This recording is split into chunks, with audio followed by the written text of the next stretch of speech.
প্রথম কম্পনের ধাক্কা সামলে ওঠার আগেই ফের ভূমিকম্প।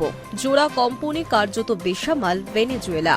বুধবার সন্ধ্যায় প্রথমে 7.2 মাত্রার ভূমিকম্পে কেঁপে ওঠে ছোট্ট দেশটি। তার 39 সেকেন্ডের মধ্যেই ফের কম্পন, দুলে ওঠে ঘরবাড়ি। রিক্টার স্কেলে ওই কম্পনের মাত্রা ছিল 7.5। জোড়া ভূমিকম্পে সবথেকে বেশি ক্ষয়ক্ষতি হয়েছে ভেনেজুয়েলার রাজধানী কারাকাস এবং বন্দর শহর লা গুয়াইরায়। বহু ঘরবাড়ি ভেঙে পড়েছে দুই শহরেই। রানওয়ে ভেঙে ভিতরে ঢুকে যাওয়ায় আপাতত ভেনেজুয়েলার মূল বিমানবন্দরে বিমান চলাচল বন্ধ রাখা হয়েছে। দুই ভূমিকম্পে কতজনের মৃত্যু হয়েছে তা এখনও জানা যায়নি ভেনেজুয়েলা প্রশাসনের তরফে। তবে বহু প্রাণহানির আশঙ্কা করছে আমেরিকার ভূতত্ত্ব পর্যবেক্ষণকারী সংস্থা। তারা মনে করছে জোড়া কম্পনে দক্ষিণ আমেরিকার এই দেশে 10,000 থেকে 1 লক্ষ মানুষের মৃত্যু পর্যন্ত হতে পারে। মার্কিন ভূতত্ত্ব পর্যবেক্ষণকারী সংস্থাকে উদ্ধৃত করে সংবাদ সংস্থা এপি জানিয়েছে, প্রথম ভূমিকম্পনটি উৎসস্থল ছিল ক্যারিবিয়ান সাগর তীরবর্তী মরুন এলাকা। জায়গাটি রাজধানী কারাকাস থেকে 168 কিলোমিটার দূরে অবস্থিত।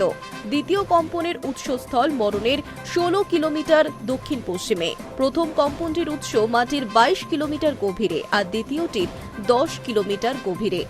দেশে ভয়াবহ এই বিপর্যয়ের পরই জরুরি অবস্থা ঘোষণা করেছেন ভেনেজুয়েলার অন্তর্বর্তীকালীন প্রেসিডেন্ট ডেলসি রদ্রিগেজ। দেশবাসীর উদ্দেশ্যে দেওয়া ভাষণে তিনি সকলকে শান্ত থাকার আর্জি জানিয়েছেন। ভূমিকম্পে যাদের মৃত্যু হয়েছে তাদের পরিবারকে সমবেদনা জানিয়েছেন ডেলসি। আহতদের হাসপাতালে নিয়ে যাওয়ার জন্য দেশের সমস্ত স্বাস্থ্যকর্মীকে অনুরোধ করা হয়েছে। আপাতত ভেনেজুয়েলা স্কুলগুলিতে পঠন পাঠন বন্ধ। ইতিমধ্যেই ভেনেজুয়েলার উদ্ধারকারী দল পাঠিয়েছে আমেরিকা। দুর্দিনে দক্ষিণ আমেরিকার এই দেশে পাশে থাকার বার্তা দিয়েছেন মার্কিন প্রেসিডেন্ট ডোনাল্ড ট্রাম্প। ভেনেজুয়েলার পাশে থাকার বার্তা দিয়েছেন ভারতের প্রধানমন্ত্রী নরেন্দ্র মোদীও। বৃহস্পতিবার সকালে সমাজ মাধ্যমে একটি পোস্ট করে তিনি লিখেছেন, ভারতের জনগণের হয়ে আমি ভেনেজুয়েলার সরকার, বিশেষত যারা পরিজনদের হারিয়েছেন তাদের সমবেদনা জানাচ্ছি। আহতদের দ্রুত আরোগ্য কামনা করছি। এই দুঃসময়ে আমরা ভেনেজুয়েলার বাসীর পাশে রয়েছি। ভারত যথাসম্ভব সাহায্য করতে প্রস্তুত। কারাকাস সহ ভেনেজুয়েলার বিভিন্ন শহরে ধ্বংসস্তূপের নিচে বহু মানুষ আটকে রয়েছেন বলে আশঙ্কা করা হচ্ছে।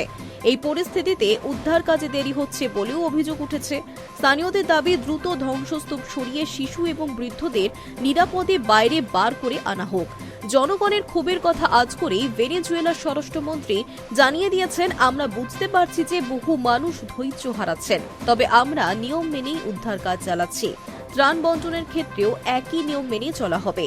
যাদের সবথেকে বেশি সেটার প্রয়োজন তাদের অগ্রাধিকার দেওয়া হবে।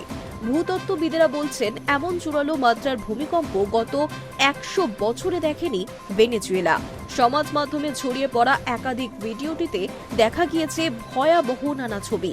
একটি ভিডিওয় দেখা যাচ্ছে কম্পন শুরু হতেই কেঁপে উঠেছে ভেনেজুয়েলার সিমন বলিভার বিমানবন্দরের গোটা টার্মিনাল। আতঙ্কে দৌড়াদৌড়ি করছেন যাত্রীরা। কেউ কেউ ভারসাম্য না রাখতে পেরে পড়ে যান। কারাকাসের একটি ভিডিওয় দেখা যাচ্ছে ভূমিকম্পের অভিঘাতে ভেঙে পড়েছে বহুতল। সাদা ধুলোর চাদরে ঢেকে যাচ্ছে গোটা এলাকা। Hi news network.